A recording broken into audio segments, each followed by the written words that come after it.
Welcome to Tips and Tricks on Invoice Processing. I'm Jason Howard from Arcivate. Welcome back to My Invoices. As you can see, I'm logged in currently as Jason. And as an AP manager role, I have access to a number of different sections. Here, I have Managed, Search, and also the ability to raise support tickets. But if I log out and log in as a different user, in this case, I'm going to log in as Nicole. Logging in as Nicole, you'll automatically see I've logged in and I don't have Managed down here, okay?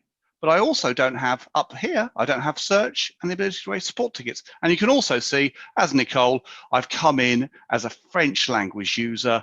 That is also linked to my role as well. Join us again for more tips and tricks on invoice processing.